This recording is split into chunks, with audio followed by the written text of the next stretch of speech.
제가 하나님의 말씀을 봉독하겠습니다. 그러므로 우리가 흔들리지 않는 나라를 받았은즉 은혜를 받자. 이로 말미암아 경건함과 두려움으로 하나님을 기쁘시게 섬길지니 우리 하나님은 소멸하는 불이심이라. 형제 사랑하기를 계속하고 손님 대접하기를 잊지 말라. 이로써 부지 중에 천사들을 대접한 이들이 있었느니라. 너희도 함께 갇힌 것 같이 갇힌 자를 생각하고 너희도 몸을 가졌은즉 학대받는 자를 생각하라. 모든 사람은 결혼을 귀히 여기고 침소를 더럽히지 않게 하라. 음행하는 자들과 간음하는 자들을 하나님이 심판하시리라. 돈을 사랑하지 말고 있는 바를 족한 줄로 알라. 그가 친히 말씀하시기를 내가 결코 너희를 버리지 아니하고 너희를 떠나지 아니하리라 하셨느니라. 그러므로 우리가 담대히 말하되 주는 나를 돕는 이시니 내가 무서워하지 아니하겠노라. 사람이 내게 어찌하리요 하노라. 하나님의 말씀을 너희에게 일러주고 너희를 인도하던 자들을 생각하며 그들의 행실의 결말을 주의하여 보고 그들의 믿음을 본받으라. 예수 그리스도는 어제나 오늘이나 영원토록 동일하시니라. 아멘. 이것은 하나님의 말씀입니다. 네, 참 시간이 빠른 것 같아요. 벌써 이제 여름 수련회를 마친 지도 일주일이 지났습니다. 한 주가 지났어요. 이번 여름 수련회 같은 경우에는 참 잊지 못할 것 같아요. 왜냐하면 저희가 이제 코로나 시대를 맞이하면서 처음으로 온라인으로 진행한 수련회이기도 하고요. 또 이 여름 수련회를 보면서 제가 우리 청년들의 재능이 진짜 엄청나구나, 대단하구나 이런 생각을 많이 했어요. 우리 청년들의 가능성과 재능, 은사들을 여감 없이 보게 되는 그런 시간이었습니다. 그래서 아무리 시대가 어렵고 또 모든 것이 빨리빨리 돌아가고 우리에겐 참 버거운 시대라 할지라도 우리 청년들은 참 잘해낼 거다. 우리 청년들은 더 멋지게 비상할 거다. 이런 마음이 확신이 막 마음에 차오르더라고요. 그래서 저에겐 참 의미 있는 시간이었습니다. 또 특별히 이번 여름 수련회에서는 이제 오픈 채팅이라는 걸 통해서 막 이런저런 커뮤니케이션 소통도 많이 했는데요. 그 채팅창 아이디를 좀 새롭게 여러분들이 재밌게 지어보도록 했었거든요. 근데 저에게 좀 잊혀지지 않는 아이디가 하나 있어요. 그게 뭐냐면 PPT 한번 보여주시겠어요? 청년의 때를 밀어라 라는 아이디어였습니다. 제가 이걸 딱 보고요. 너무 재밌어가지고 한참을 웃었어요. 이 청춘의 비전이 청년의 때를 튜닝하라 이거잖아요. 근데 이걸 패러디해서 이렇게 재밌는 아이디를 쓴 청년을 보고 참 많이 웃었어요. 그리고 누군지는 모르겠지만 이 청년이 아주 마음 깊이 또 오래도록 우리 청춘의 비전을 마음에 새겼던 청년이겠다 이런 생각이 들더라고요. 생각해보면 사실 이제 본당에 와서 우리가 예배를 드린 뒤로 그 비전홀에 걸려있던 우리 그 청춘의 비전, 청년의 때를 튜닝하라 그 현수막을 못 본 지 좀 됐잖아요. 눈에서 멀어지다 보니까 저도 잠깐 이렇게 흐릿해졌던 거예요. 근데 그 아이디를 보면서 그렇지. 우리 비전이 이거였지. 다시 기억이 나더라고요. 오늘 처음 오신 분도 있을 수 있고 또 새 가족이 있을 수 있어서 잠깐 설명을 드리면 청춘의 비전은 청년의 때를 튜닝하라입니다. 튜닝이 뭐냐면 조율하는 거잖아요. 예수님이라는 기준음으로 청년의 때를 잘 조율해서 그 하나님의 나라와 영광을 노래하는 그런 악기로 그런 연주를 하는 사람으로 살아가자. 이게 우리 청튠에 담긴 의미입니다. 그래서 제가 다시 한번 그 비전을 바라보고 기도하고 또 여러분을 생각하며 막 기도하면서요. 여러분 너무 축복하고 싶었어요. 우리 청춘 한 사람 한 사람이 예수님으로, 복음으로, 말씀으로 튜닝되어서 이 나라 가운데 또 열방 가운데 세계 가운데 하나님의 영광을 노래하는 그런 아름다운 사람들로 세워지기를 너무너무나 이 주님의 이름으로 축원하고 축복합니다. 네, 오늘 제가 여러분과 나눌 말씀은요, 히브리서 이제 마지막 부분이에요. 이 부분은 이제 여러 가지 겉면들로 이루어진 부분이긴 한데요. 특별히 제가 여러분과 오늘 함께 나누고자 하는 본문은 크게 보면은 약속과 책임을 다루고 있는 본문입니다.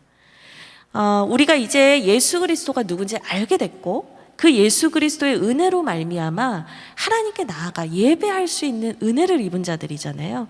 이런 우리에게 약속이 주어졌다는 거예요. 이런 우리에게 약속, 하나님의 약속이 주어졌습니다. 그리고 그 약속만 주어진 것이 아니라 그 약속을 받은 자에게만 허락된 또 책임이 우리에게 또 주어진 것이죠.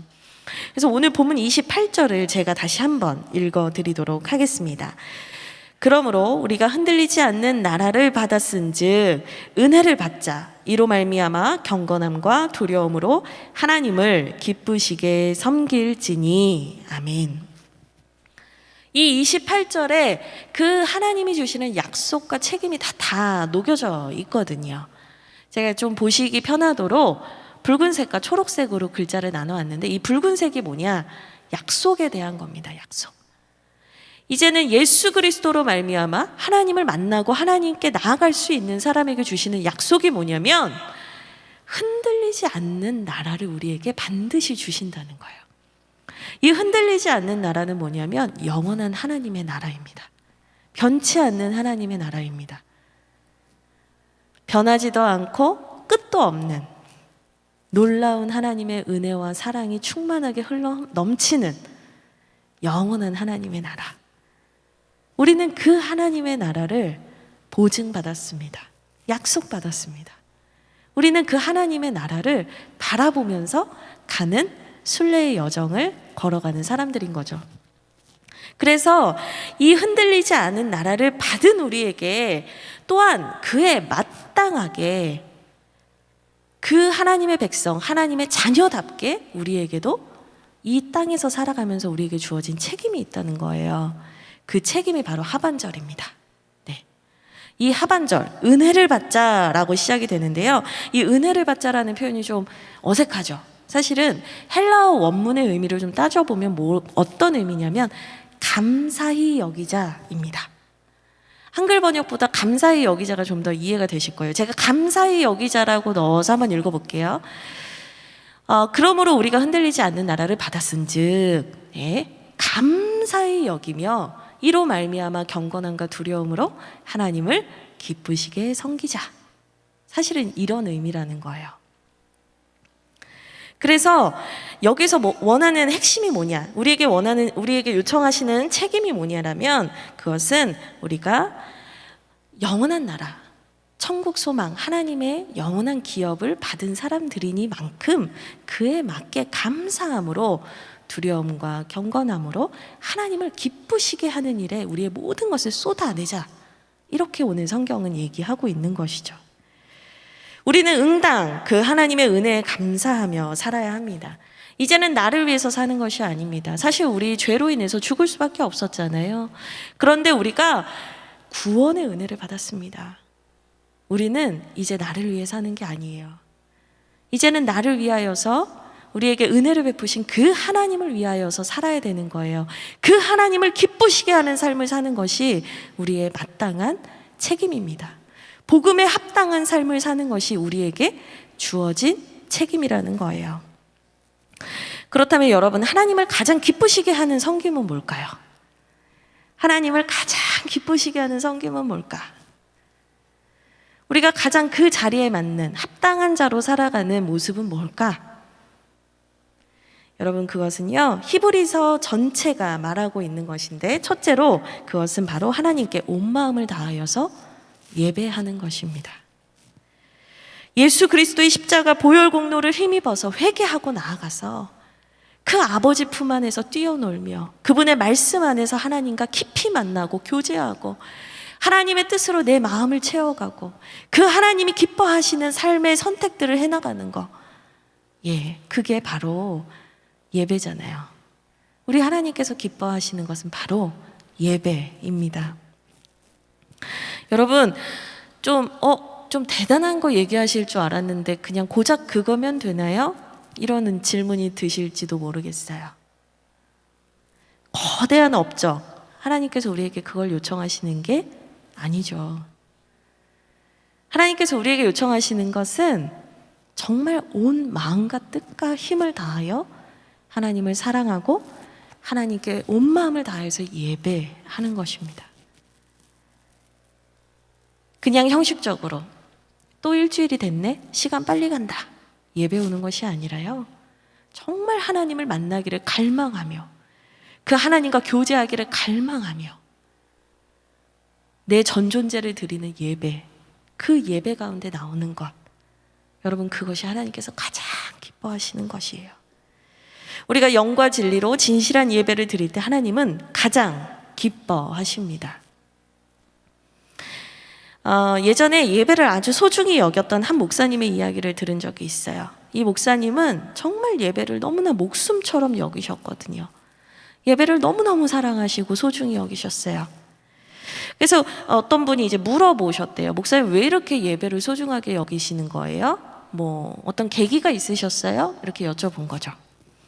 그랬더니 이분이 무슨 얘기를 하시냐면 어릴 적에 이제 한국 전쟁이 났대요. 여러분들의 세대에서는 한국 전쟁이라고 할 거고 옛날 분들한테는 6.25라고 알려진 전쟁 아시죠?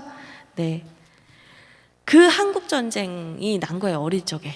그래서 이제 피난을 가게 됐는데 부모님께서 피난길에도 한 번도 빼먹지 않으시고 예배를 드리셨대요.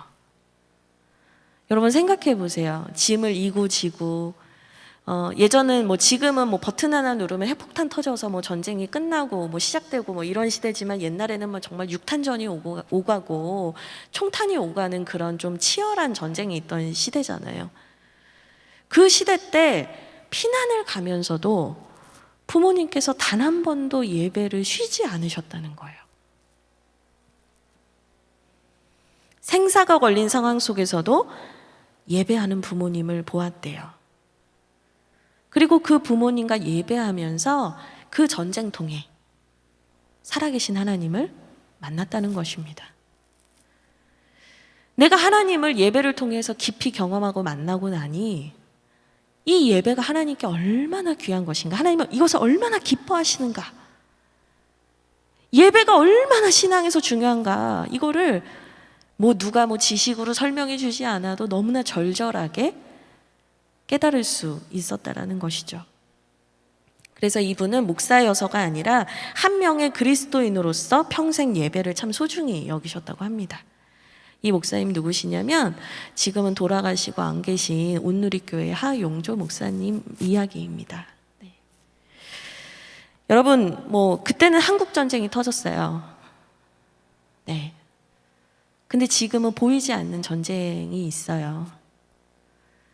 그때처럼 총탄이 막 오고 가는 전쟁은 아니지만 지금은 코로나라는 보이지 않는 바이러스 전쟁 시대죠. 이 목사님이 그 어려운 때 예배를 드림으로 이 예배가 얼마나 귀한 것인지 알게 됐던 것처럼 이 코로나 시대를 지나가고 있는 여러분이 하나님을 깊이 만나고 예배의 소중함을 깨닫게 되기를 주님의 이름으로 축원합니다. 특별히 한소망교회 우리 류영모 위임 목사님께서도 예배를 너무나 소중하게 여기시잖아요. 제가 한소망교회 와서 참 많이 배우고 또 우리 목사님께 정말 존경하는 목사님께 많은 것을 배웠는데 그중에 제일 1번이 뭡니까? 라고 저에게 묻는다면 우리 목사님 목숨을 걸고 예배하시는 분이었다는 거예요. 여러분 한소망교회에서 여러분이 예배의 소중함을 자연스럽게 배우고 계신데요. 당연한 것이 아닙니다. 여러분 감사하셔야 돼요. 하나님께서 가장 기뻐하는 섬김, 예배. 여러분 예배에서 승리하셔야 해요. 예배에서 승리해야 여러분들 신앙과 삶이 정말 하나님의 뜻대로 바르게 갈 수 있습니다. 여러분들이 그 승리를 맛보아 알게 되기를 너무너무 간절히 원해요. 네, 두 번째로요. 하나님을 기쁘시게 하는 섬김 또 하나가 있습니다. 네, 그게 뭐냐면 예배입니다. 목사님 아까도 예배라고 하셨잖아요. 네, 예배는 예배인데 삶으로 드리는 예배입니다. 성경은요, 이 삶으로 드리는 예배를 오늘 본문 말씀에서는 이 경건함과 두려움으로 살아가는 것이다라고 표현을 하고 있어요. 이러한 삶은 다시 말해서 하나님을 우선순위에 두고 하나님을 경외하면서 살아가는 삶을 말합니다. 단순히 우리가 주일에 모여서 이렇게 드려지는 예배뿐 아니라 우리가 걸어가는 하나님을 경외하며 살아가는 모든 발걸음, 우리의 인생의 모든 걸음을 하나님께서는 예배로 받으신다는 거예요. 여러분, 이것을 개혁교회의 신학적 기초를 쌓은 칼뱅은요, 뭐라고 했냐면 코람데오라는 말을 썼어요. 코람데오, 하나님 앞에서라는 뜻입니다. 살아계신 하나님 앞에서 그 하나님이 나를 보고 계시고 그 하나님께서 나와 함께 하신다는 굳은 믿음 안에서 내 말과 행동과 모든 선택을 하는 거예요. 우리가 살아가면서 하나님을 인식하고 그 하나님을 존중해드리고 그 하나님이 원하시는 삶을 사는 것, 삶으로 드리는 예배, 하나님은 예배로 받으신다는 것입니다. 여러분, 코람데오는요, 하나님 앞에서 살아가는 거라고 하니까 대단한 신학적인 경험, 신비로운 체험 이런 걸 말하는 게 아니에요. 변화산 체험 있잖아요. 베드로도 그랬잖아요. 여기가 좋사오니 우리가 여기다 초막을 짓고 여기서 살았으면 좋겠습니다. 그런 신비적인 게 아니란 말이에요. 매일 우리의 일상 속에서, 우리의 삶 속에서 하나님과 동행하는 삶, 하나님이 나와 함께 하신다는 것을 믿는 삶, 여러분, 그것이 예배입니다. 에베소서 6장 6절은 그것을 너무나 잘 보여주는 구절인데요. 이 코람데오의 신앙을 잘 표현해 주고 있는 구절입니다. 제가 6장 6절의 말씀을 읽어드릴게요. 눈가림만 하여 사람을 기쁘게 하는 자처럼 하지 말고 그리스도의 종들처럼 마음으로 하나님의 뜻을 행하고. 아멘. 이 말씀이 코람데오의 신앙을 너무나 잘 표현해줘요. 사람은 눈가림을 하면 속을 수 있어요. 적당히 사람을 기쁘게 할 수 있다는 거예요. 그런데 그게 아니라는 거예요. 하나님 앞에서 산다는 것. 하나님을 내 앞에 모시고 산다는 것. 하나님의 임재 가운데 내가 살아간다는 것은요, 철저하게 사람들은 속고 모른다 할지라도 나를 보고 계시는 하나님의 뜻, 하나님 앞에서 하나님의 뜻대로 살아가는 것입니다. 나의 최선을 하나님께 드리는 삶을 의미합니다. 그래서 여러분, 이 믿음의 선배님들은 결코 우리 주중의 삶과 주일 예배를 분리하지 않았습니다. 모든 삶을 다 예배라고 생각했어요. 특별히 종교개혁 시대 때는요, 성찬을 드릴 때 그냥 드리는 게 아니었어요. 세례 받으면, 우리는 지금 세례 받으셨어요? 묻고 이렇게 성찬 다 주잖아요. 근데 종교개혁 시대 때는 어떻게 했냐면, 성찬을 하려면 주중에 장로님들이 성도의 집으로 찾아가요. 그래서 신앙 고백을 듣고 한 주간의 삶이 어땠는지를 같이 이야기를 나눕니다. 그래서 지은 죄가 있는지, 또 어떻게 살았는지, 삶에 대한 얘기를 하는 거예요. 그리고 이 사람이 성찬을 받을 만한 거룩한 삶을 살았다 여겨질 때에만 뭘 줬냐면, PPT 보여주세요. PPT 보여주세요. 네, 뭘 나눠주셨냐면, 이게 뭐냐면 성찬 토큰이라는 거예요. 성찬에 참여할 수 있는 토큰을 줬던 거죠. 물론 이제 제가 사진을 찾다가 이거는 좀 후대의 것인데요, 이렇게 생긴 토큰을 주는 거예요. 그래서 예배 오면 성찬에 참여하십시오 이러면서 토큰을 준 거죠. 근데 여러분, 이게 막 율법주의적으로 누구는 받고 누구는 못 받고 이런 위화감을 주려고 한 건 아니에요. 사실은 이때 당시의 사람들은 내가 하나님의 말씀, 복음에 합당하게 살고 있는가라는 자신 내면에 치열한 고민들이 있었어요. 그리고 장로들은 그 치열한 고민을 도와주고 함께 나누는 사람이었던 거예요. 믿음의 선배들은 삶과 예전, 그러니까 예배라는 것을 분리하지 않았어요. 지금 우리가 이렇게 모여서 드리는 예배와 삶을 결코 분리하지 않았어요. 그 삶의 연속이 예배 가운데 나타나는 거죠. 복음에 합당한 삶에 대한 치열한 고민이 있었다. 저는 이게 참 다시 우리가 회복해야 할 것이 아닌가라는 생각을 많이 했어요. 우리는 복음에 합당한 삶에 대해서 고민하지 않죠. 강요하지 마세요. 부담 주지 마세요. 이렇게 얘기할 때가 너무나 많아요. 근데 여러분, 우리 믿음의 선배들이 왜 이렇게까지 했을까? 결국에는 삶과 예배, 그냥 우리가 이렇게 모여서 형식적으로 드리는 예배가 분리되기 시작하면 거기에서 문제가 생겨난다는 걸 알고 있었던 거예요. 성실하게 정직하게 바른 길로 걸어가는 것이 너무나 중요하다는 것을 알고 있었던 거예요. 삶을 예배로 드리는 것이 너무나 중요하다는 것을 동의했기 때문이에요.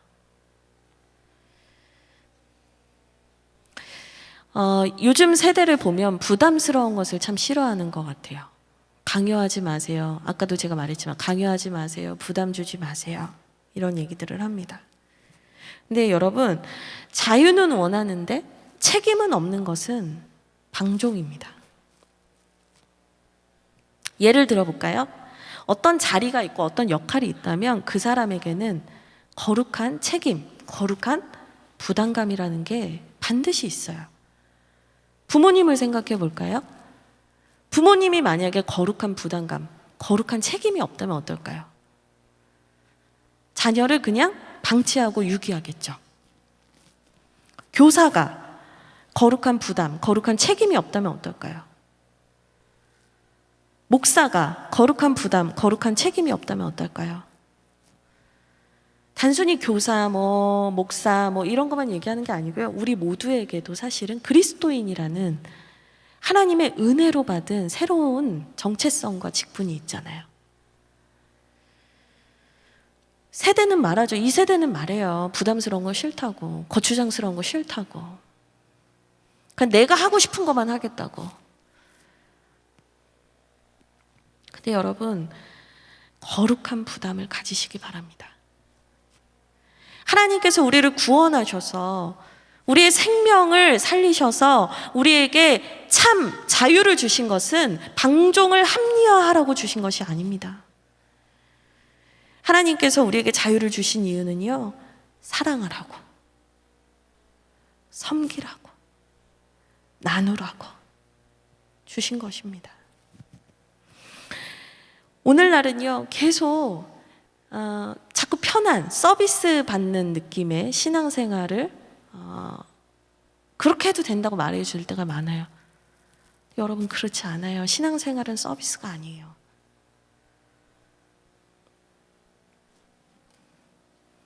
우리는 나도 모르게 우리를 구원하신 예수 그리스도의 은혜, 우리를 살리기 위해서 외아들, 그 독생자 아들 내어주신 그 하나님의 은혜를요, 너무나 값싼 은혜로 전락시키는지도 모르겠습니다.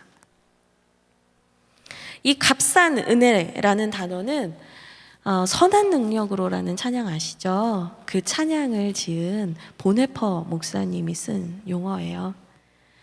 이 보네퍼 목사님이 값싼 은혜라는 부분을 이렇게 설명을 하고 있어요. 제가 그분의 책에서 일부를 좀 발췌해 왔거든요.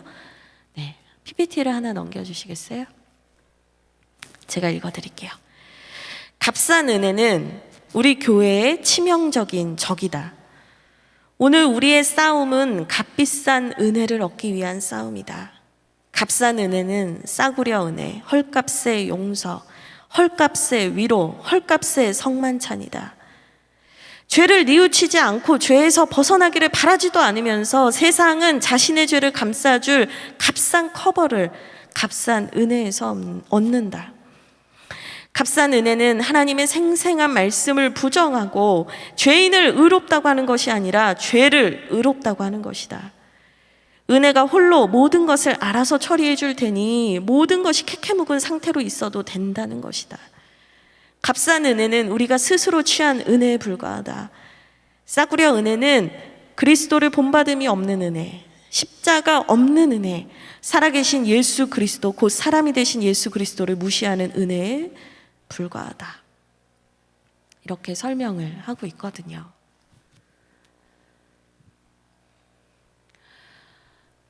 저는 여러분에게 오늘 용기를 내서 그 얘기를 하고 싶어요.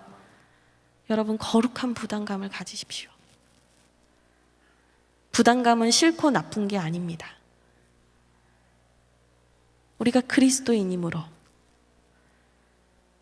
그 대체될 수 없는 하나님의 놀라운 은혜와 사랑을 받은 사람들이기 때문에, 흔들리지 않는 영원한 하나님의 기업을 받은 사람들이기 때문에 우리는 감사함으로 우리에게 주어진 책임을 기꺼이 즐거이 받을 수 있어야 합니다. 여러분, 그 책임을 지는 삶이 곧 삶으로 드린 예배인 거예요. 여러분, 그렇다면 우리가 더 구체적으로 어떻게 사는 것이 주님의 은혜를 값비싼 은혜로 여기고 귀하고 존귀하게 여기는 것일까? 13장에는 그 지침들을 좀 세세하게 좀 얘기를 하고 있습니다. 특별히 오늘 설교 시간에는 13장 1절에서 5절까지의 말씀을 여러분에게 좀 하나하나 설명을 드리려고 합니다. 먼저 13장 1절에서 2절입니다. 제가 말씀을 읽어 드릴게요. 형제 사랑하기를 계속하고 손님 대접하기를 잊지 말라. 이로써 부지 중에 천사들을 대접한 이들이 있었느니라. 아멘. 이 말씀이 의미하는 건 뭐냐면 결국에는 형제, 내게 가까이 있는 사람, 또 손님, 나에게 멀리 있는 사람, 그것이 가까이 있는 사람이든 멀리 있는 사람이든 상관없이 우리가 사랑하는 것을 수고해야 된다. 사랑하는 것을 노력해야 된다. 애써야 된다. 수고해야 된다라는 권면입니다. 여러분, 사랑은요, 특별히 한 번만 하면 되는 게 아니에요. 1년에 한 10번 하시면 횟수 제한 됐습니다. 채우셨어요. 이런 게 아니라는 거예요. 여러분, 1절을 잘 보세요. 13장 1절 말씀입니다. 뭐라고 되어 있냐면 형제 사랑하기를 계속하고 이렇게 되어 있어요. 그러니까 결국에 뭐냐면 사랑하고 섬기는 것은 계속되어야 한다는 거예요. 계속되어야 돼요. 그리고 이 계속한다는 것은 적극적으로 우리가 사랑이 필요하고 도움이 필요한 사람들을 찾고 다가가야 한다라는 의미입니다. 여러분, 여기에서 적극적인 마음을 갖는 것이 정말 중요해요. 적극적인 마음을 갖는 것이 정말 중요해요. 왜냐하면 우리는요, 본래 이기적이고 게으른 존재들이거든요. 그게 죄의 관성이에요. 우린 관성대로 가요. 그냥 관성이 그거잖아요. 내가 운동하는 대로 계속 가겠다. 그게 관성이잖아요. 우린 가만히 있으면 그냥 이기적인 본성대로 살아요. 그런데 적극적으로 사랑하고자 할 때 길이 보여요. 여러분, 그 말 아시죠? 마음이 있으면 길이 보인다고. 적극적인 마음을 갖는 거예요. 그래서 누군가를 돕고 사랑하는 일, 적극적으로 임하는 거죠. 그러다 보면은요, 보여요. 할 일이 보여요. 사람이 보이는 겁니다. 예전에 제가 이제 카페에서 혼자 이제 노트북으로 일을 하면서 차를 마시고 있었거든요. 근데 그때 그 카페에 어떤 할머니 한 분이 들어오셨어요. 이 할머니께서 이렇게 껌이나 이런 물건을 파시는 분이었거든요. 그래서 이제 테이블마다 다니시면서 이제 물건을 팔고 계셨는데, 저는 그때 당시 현금이 없었어요. 카드밖에 없었거든요. 그래서 할머니께서 이제 하나 팔아줘 말씀하시는데, 죄송해요, 제가 지금 현금이 없어서요. 이제 그렇게 좀 말씀을 드리고 전 제 할 일을 막 하고 있었어요. 그리고 나서 이제 할머니께서 여기저기 다니시다가 이제 껌을 팔지 못하고 이제 나가시는데, 저는 그냥 제 일을 하려고 하는데 순간 성령님께서 제 마음에 물으시는 거예요. 너 저 할머니를 도울 마음이 있어?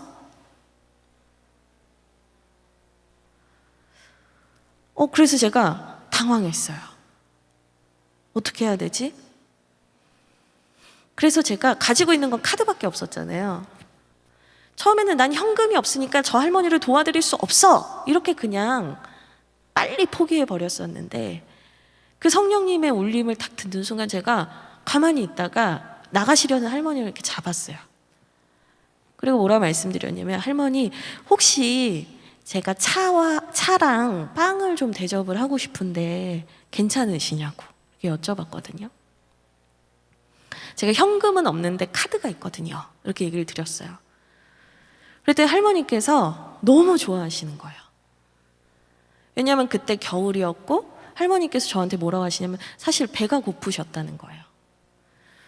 그래서 조용히 할머니께서 드실 수 있는 차랑 빵을 이렇게 대접을 해드리고 할머니께서 그걸 맛있게 드시고 가셨거든요. 제가 그때 배운 게 있었어요. 난 이래서 안 돼. 난 저래서 안 돼. 난 이런 이유로 할 수 없어. 저도 그럴 때가 너무 많거든요. 근데 성령님께서 깨닫게 하신 거죠. 사랑하고자 하면 길을 가르쳐 주신다고 알려주신 거죠. 여러분, 성령님께 여쭤보세요. 여러분이 섬기고 사랑해야 할 그 한 사람이 누구일까? 따뜻한 밥 한 끼 사주셔도 좋고요.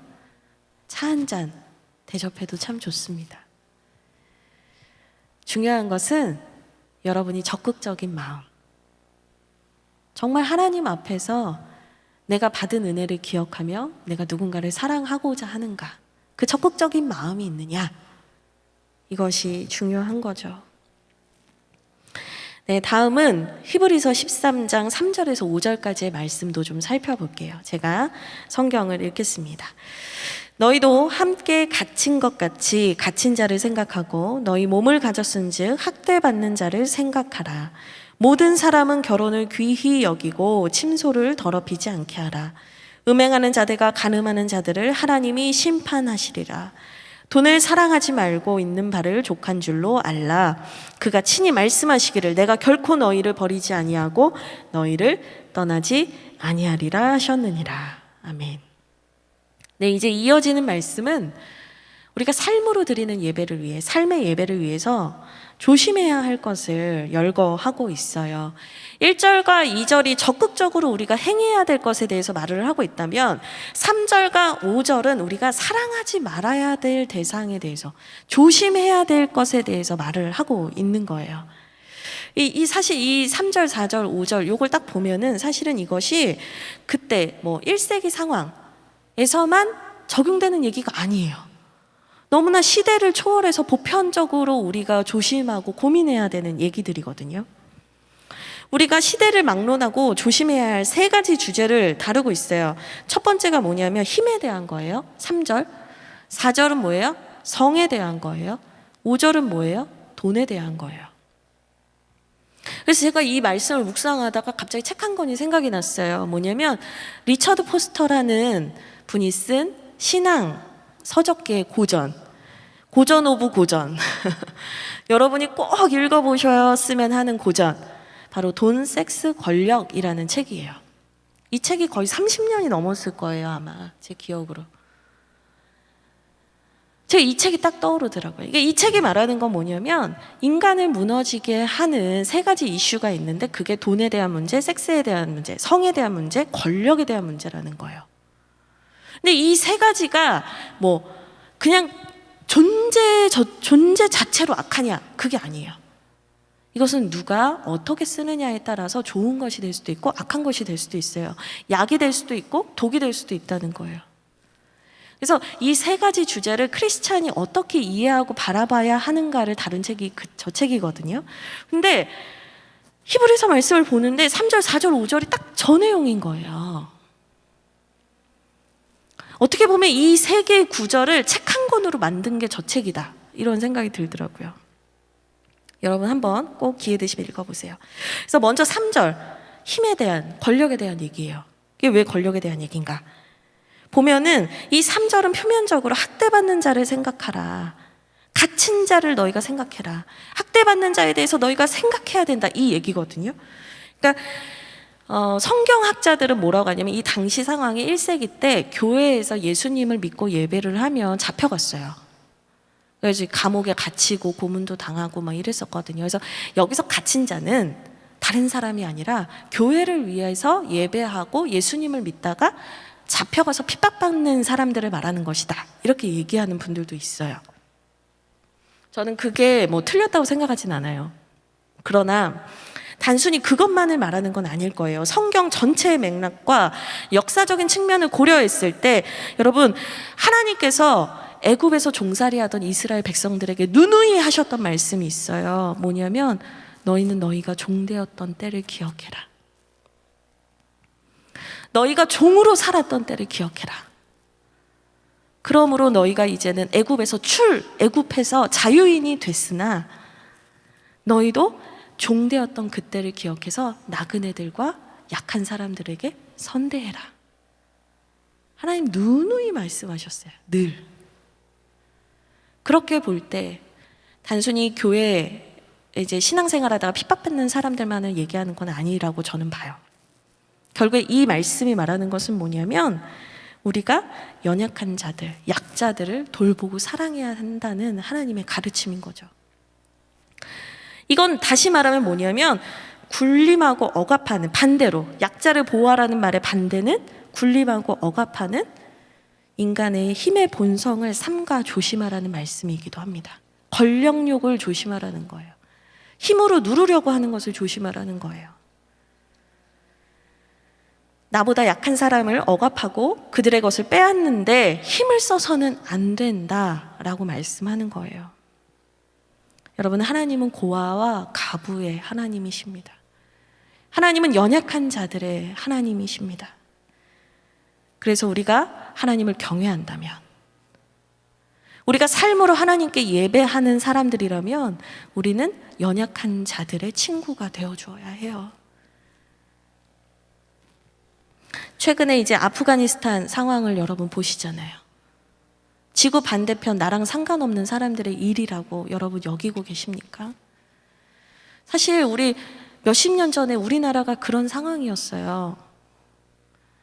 연합군이 우리나라 도와주지 않았다면 우리나라도 정말 끔찍한 일을 더 오랫동안 겪었을 거예요.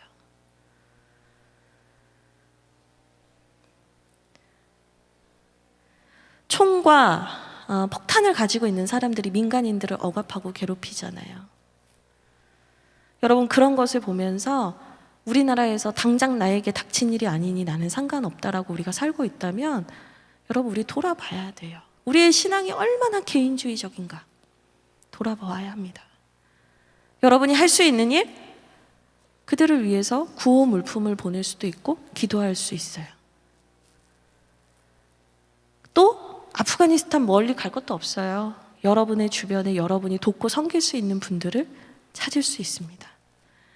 나를 위해서는 명품 가방 하나 사는 게 너무나 쉬운 일이지만 왜 우리는 내 옆에 있는 연약한 지체를 위해서 내 10,000원 한 장을 쓰는 것이 이렇게 인색할 수 있을까? 돌아보아야 할 것입니다. 두 번째로 4절, 성에 대한 이야기가 나옵니다. 문자적으로는 뭐냐면 결혼과 가정을 소중히 여기라는 거예요. 그래서 간음하지 말라, 이런 명령, 하나님의 권면이 나와 있죠. 여러분, 이 히브리서가 쓰여진 1세기 당시 AD 60년 전후해서는요, 이 로마 식민 통치를 받았거든요.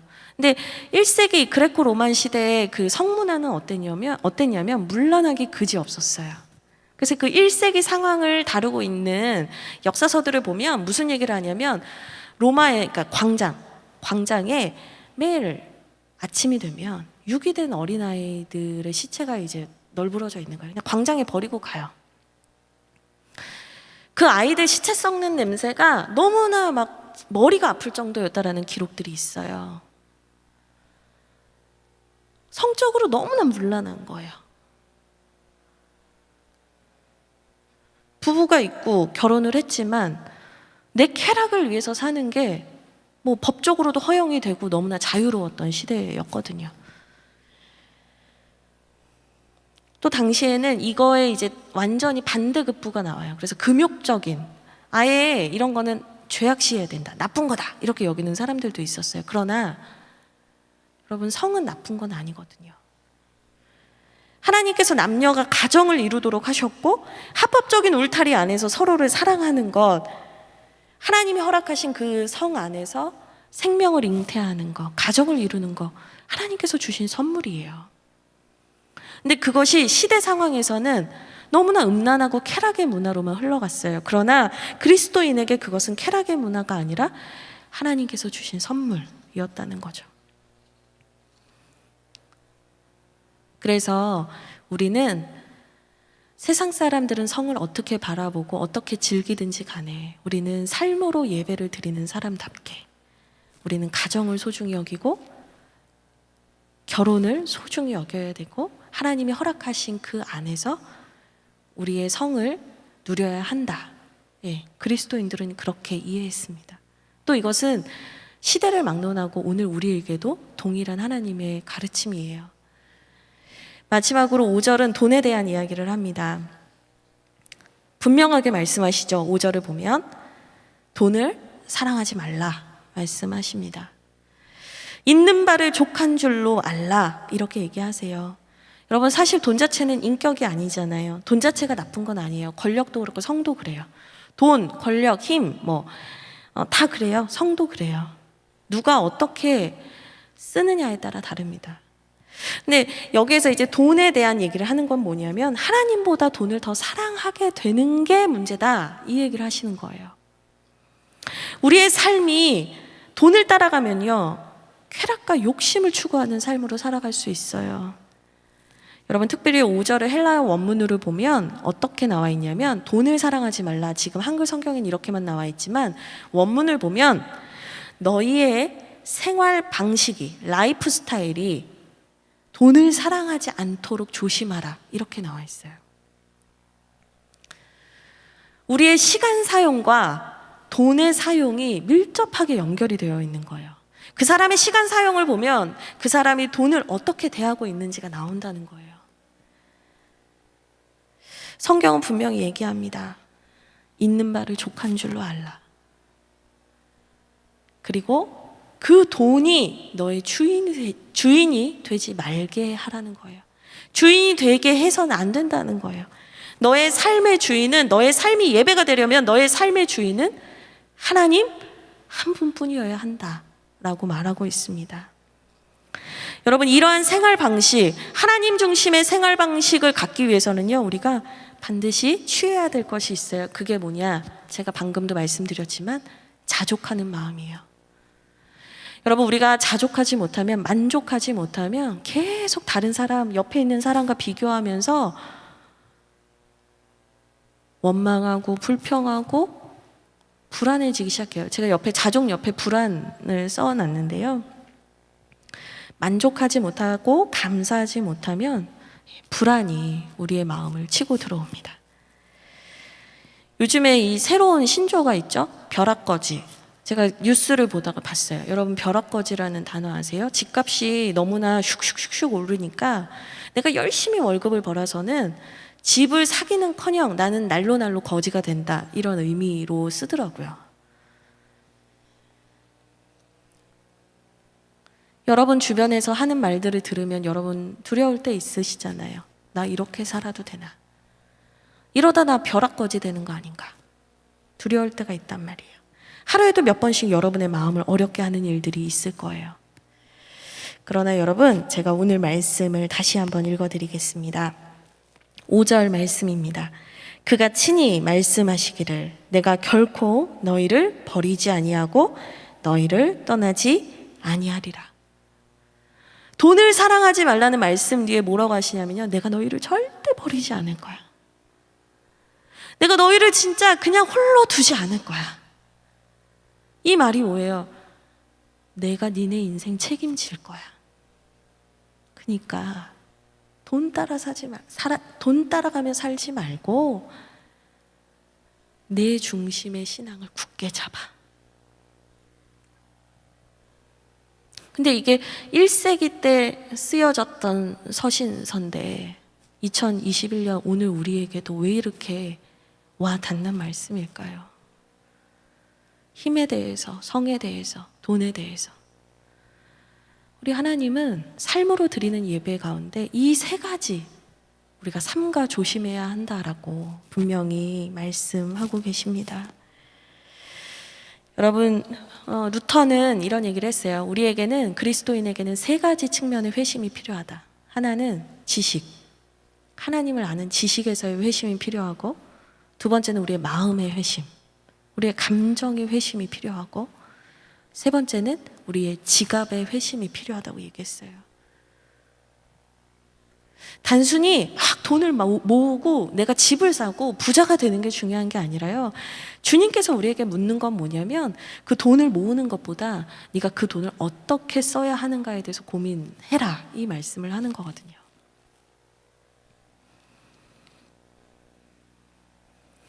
돈은 하나님께서 우리에게 맡기신 것입니다. 청지기는 맡긴 것을 하나님의 뜻에 맞게 씁니다. 쓰다 남은 것 하나님께 드리는 그러한 재정 생활을 하고 있다면, 그런 라이프 스타일을 여러분 가지고 계신다면 여러분 지갑의 회심이 필요합니다. 정리하면 하나님께서 우리에게 기뻐하시는 섬김은 예배입니다. 이렇게 드리는 예배도 있고요, 삶으로 드리는 예배, 그것이 분리될 수 없다. 삶으로 드리는 예배가 너무 중요하다 말씀드렸어요. 그리고 삶으로 드리는 예배는 13장 1절에서 5절까지 세세한 지침을 하나하나 설명드렸어요. 적극적으로 사랑하기를 애써라. 적극적으로 사랑하기를 결단하라. 그리고 돈과 성과 힘에 대해서 세상의 가치관대로 살아서는 안 된다라고 하나하나 말씀을 드렸습니다. 제가 한 이야기가 여러분들은 다 이해가 되시고 다 납득이 되실 거예요. 근데 이제 질문이 여기서 생기죠. 근데 목사님, 알지만 그게 잘 안 되니까 문제잖아요. 그게 잘 안 되고요, 막 곤란하고요, 우리는 맨날 갈팡질팡해요. 혼란스럽단 말이에요. 여러분, 이 말씀이 여러분이 따르고 싶은 즐거운 말씀이 되는 비결이 하나 있습니다. 그게 뭐냐면 기도입니다. 기도. 여러분, 기도는요, 하나님과 내가 연결이 되는 것이고요, 물과 기름처럼 섞이지 않았던 하나님의 말씀이 내 안에서 나의 것으로 녹여지는 시간이에요. 기도의 시간 없이는 우리는 그것을 녹아낼 수가 없어요. 그냥 잠깐 둥둥 떠 있다가 또 다른 거에 막 집중하다 보면 잊어버리기 십상이죠. 기도는 그 하나님의 말씀을 내 안에 녹여내는 시간이에요. 어떻게 하면 그걸 할 수 있는지 성령님의 지혜를 받아요.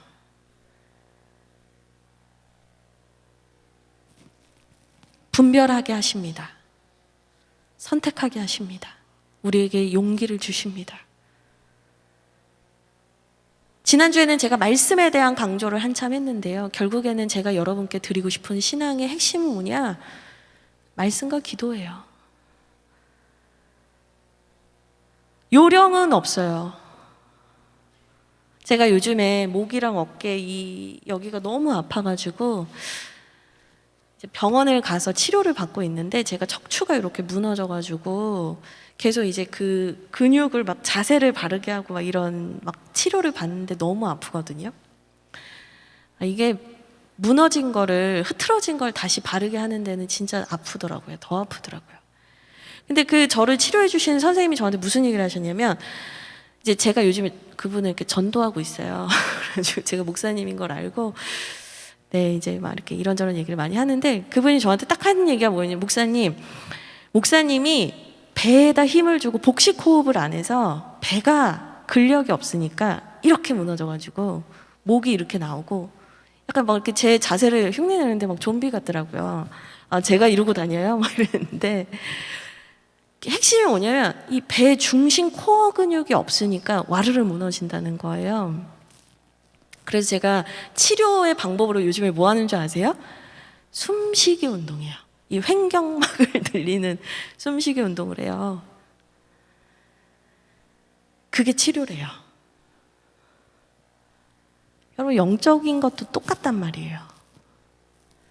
말씀과 기도. 오늘은 기도에 대한 얘기를 더 할 건데, 기도. 그게 숨쉬기 운동과 같은 거예요. 별거 아닌 것 같은데 그 숨쉬기 운동이 돼서 코어 근육이 잡혀야 내 중심 척추가 무너지지 않는다는 거예요. 하나님께 말씀 우리 매주 들어요. 근데 왜 그대로 못 살아요? 기도로 그걸 녹여내는 시간이 없으니까. 여기에서 주여 삼창하고 녹여냈다고 생각하시면 안 돼요. 매일 아침 여러분 기도하셔야 돼요. 기도하셔야 돼요. 그 기도를 통해서 우리는 하나님의 말씀으로 우리 자신을 조율하게 됩니다. 영상 하나 볼까요? 네, 준비된 영상을 잠시 틀어주시죠. 기도한다고 하는 게 뭘까? 흐트러지기 쉬운 나의 마음, 그 마음을 하나님의 마음이라고 하는 중심에 연결하기 위해서 드리는 게 기도다. 하나님의 마음과 내 마음을 연결하는 거죠. 사실 연결한다고 얘기했지만은 저는 조율한다는 말을 더 좋아합니다. 기타 같은 거를 칠 때 보면 줄이 너무 느슨해도 제 소리를 내지 못하고 줄이 너무 팽팽해도 제 소리를 못 내잖아요. 그러면 어떻게 해야 합니까? 기준음을 잘 잡고 거기에 맞춰 조율을 해야 하잖아요. 기도한다고 하는 것은 뭐냐? 일상을 살면서 나라고 하는 악기가 너무 긴장해서 팽팽해졌든지 느슨해졌든지 제 소리를 내지 못해요. 달리 얘기하면 하나님의 선율을 연주할 수 없는 악기가 되어버리고 말았어요. 그렇기 때문에 우리는 시시때때로 하나님의 마음이 무엇인지를 여쭙고 그 마음에 따라 나의 마음과 지향을 조율할 필요가 있는 것이죠. 네, 제가 저 영상을 보고 저 목사님 말씀을 들으면서 저분이 우리가 청춘인 걸 어떻게 아셨지? 이런 생각이 들더라고요. 여러분, 우리 이름이 청춘이잖아요. 제가 설교 처음에도 말씀드렸지만 우리 조율이 되어서 내가 악기라면 내가 조율이 되어서 하나님의 나라의 영광과 그 복음의 아름다움을 노래하는 악기가 되자고. 우리 청춘이라고. 우리의 이름을 우리가 지었잖아요. 아니, 하나님이 우리에게 감동케 하신 거겠죠? 우리의 이름이 청춘이에요.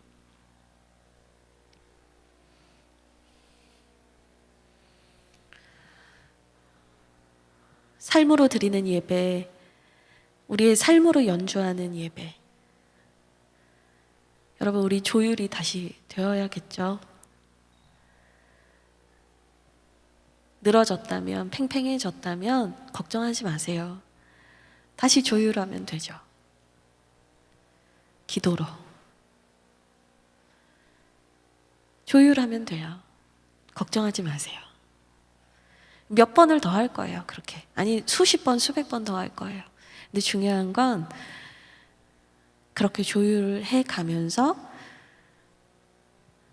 내가 하나님의 영광을 노래하는 것이 얼마나 기쁜가, 얼마나 행복한가, 그거 경험해가는 거죠. 신앙생활이 재밌어지는 거거든요. 행복해지고. 여러분, 12장 28절은 이렇게 시작을 했어요. 우리는 흔들리지 않는 나라를 받았으니. 여러분, 우리는 흔들리지 않는 하나님의 영원한 나라를 받았잖아요. 그 나라를 받았으니 이제는 삶으로 예배를 드리고 이 흔들리는 세상 속에서도 굳게 선 청년으로 살아가야겠습니다. 제가 빌립보서 4장 1절 말씀 읽어드리고 오늘 설교를 마치려고 합니다. 네, 그러므로 나의 사랑하고 사모하는 형제들, 나의 기쁨이요 멸류가 아닌 사랑하는 자들아, 이와 같이 주 안에 서라. 여러분, 굳게 서십시오. 아름다운 악기가 되십시오. 같이 찬양하겠습니다.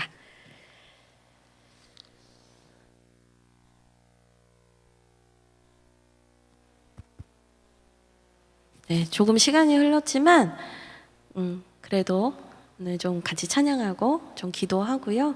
마무리하도록 할게요.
주의 나라 주의 뜻이 이 땅 가운데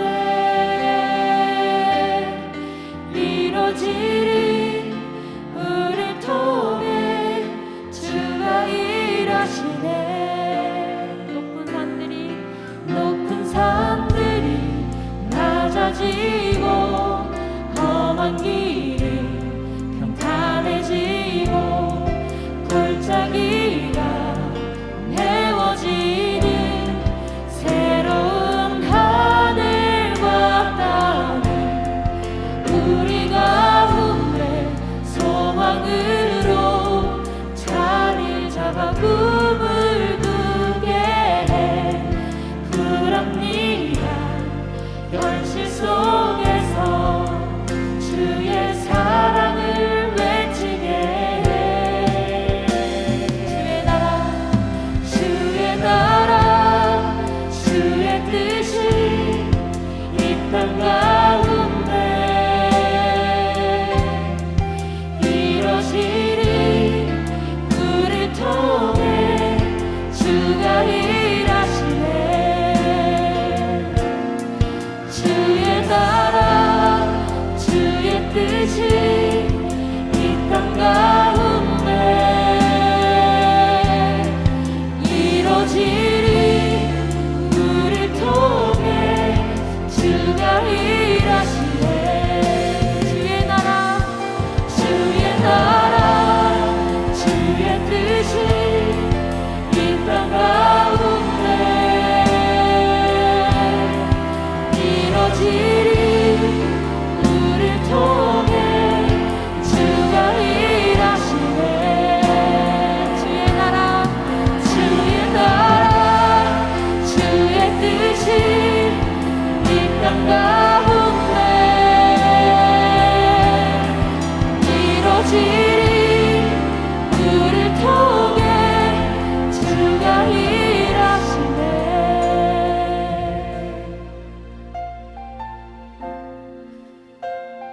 보네퍼 목사님은 이야기했습니다. 오늘날 교회의 적은 값싼 은혜를 말하는 것이다.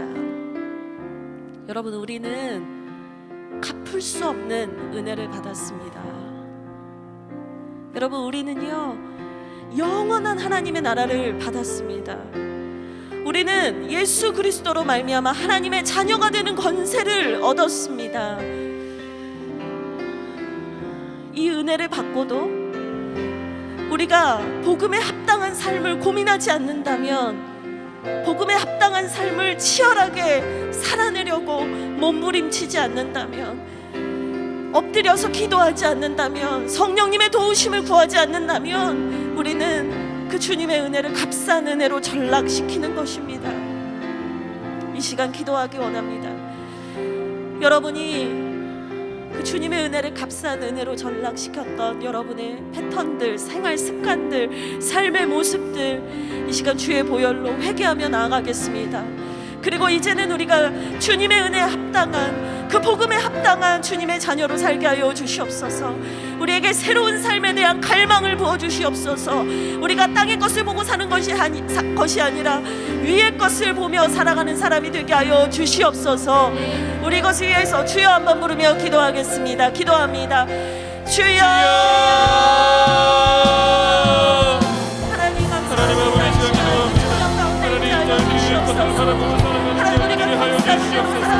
하나님께서 이 그리스도 말씀을 통해서 정통하고 이루신 그 메시지를 하나님 저희들의 심령 가운데 마음 가운데 한 구절 한 구절 새겨지게 하여 주시옵소서. 저희들이 이 그리스도 말씀 붙들고 같이 삶으로 나아갔을 때 하나님 말씀이 저희들의 삶을 움직이게 하여 주시옵소서. 저희들이 끌려다니는 삶을 살아가는 것이 아니라 하나님 성령 하나님이 이끄시는 그런 삶을 살아가는 우리 모두의 삶이 되게 하여 주시옵소서. 믿음으로 살아가게 하여 주시옵소서. 하나님 나라를 받은 자답게 살아가게 하여 주시옵소서.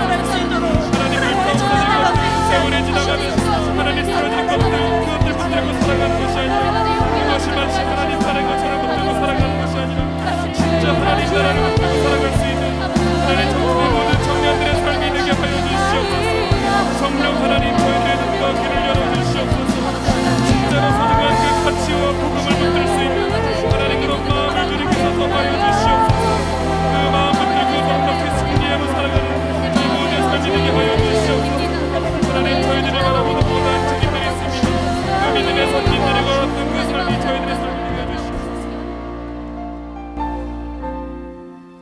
여러분, 우리가 흔들리지 않는 나라를 받았다는 것은, 영원히 변치 않는 하나님의 나라를 받았다는 것은,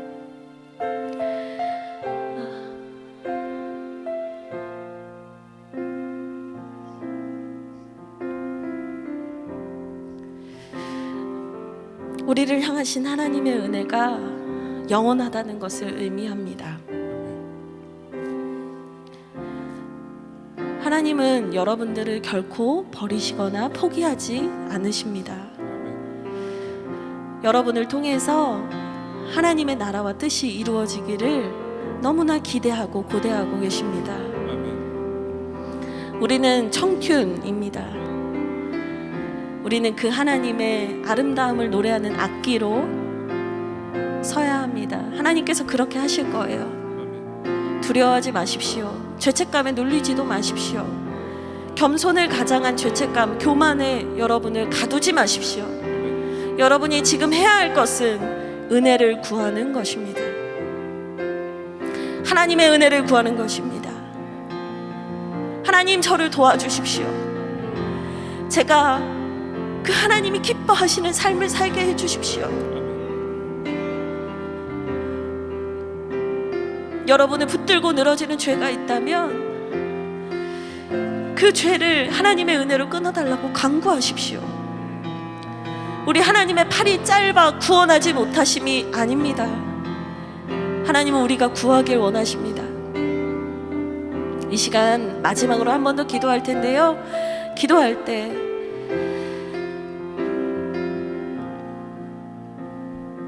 변치 않는 영원한 하나님의 은혜를 의지하여 기도합시다. 우리를 새롭게 해주십시오. 우리를 새롭게 해주십시오.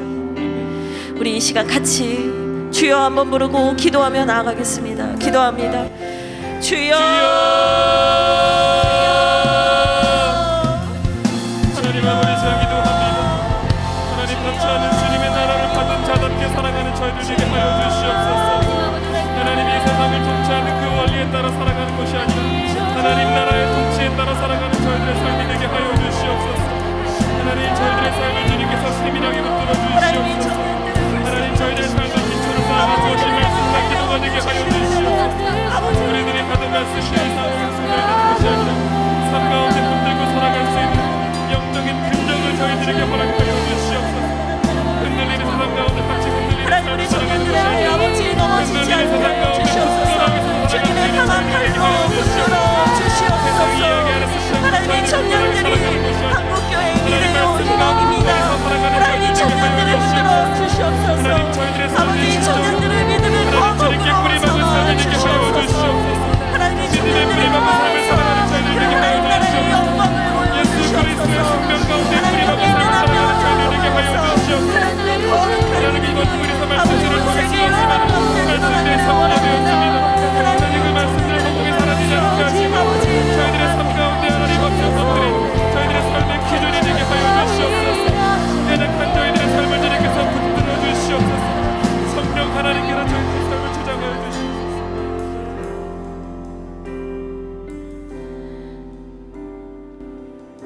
하나님, 감사합니다. 오늘 말씀을 통해서 저희에게 깨닫는 은혜를 더하시니 감사를 드립니다. 하나님, 우리가 흔들리지 않는 나라를 받은 하나님 나라의 시민입니다. 자녀입니다. 백성입니다. 그에 합당한 삶을 살아갈 때 우리는 비로소 참으로 행복할 수 있습니다. 하나님, 청년들에게 거룩한 부담을 깨닫게 하시고 도전하시고 그들의 한계를 뛰어넘어서서 믿음의 거장으로 거목으로 자랄 수 있도록 하나님 은혜 내려 주시옵소서. 하나님, 한소망 청춘 한국교회의 미래로 세워주시고 여기에서 정말 기둥과 같은 믿음의 사람들이 나타나게 하여 주시옵소서. 하나님의 말씀대로 살기 위해 분투하는 사람들을 세워주시옵소서. 복음에 합당한 삶이 무엇인지 연구하며 성경을 읽으며 기도하는 단순하지만 그것을 행하는 청년들이 일어나게 하여 주시옵소서. 하나님께서 이들을 사랑하시는 줄 압니다. 하나님, 한소망 청춘을 기뻐 받아주시고 축복의 축복으로 함께하여 주시옵소서. 주님 사랑합니다. 감사합니다. 예수 그리스도의 이름으로 기도합니다. 아멘.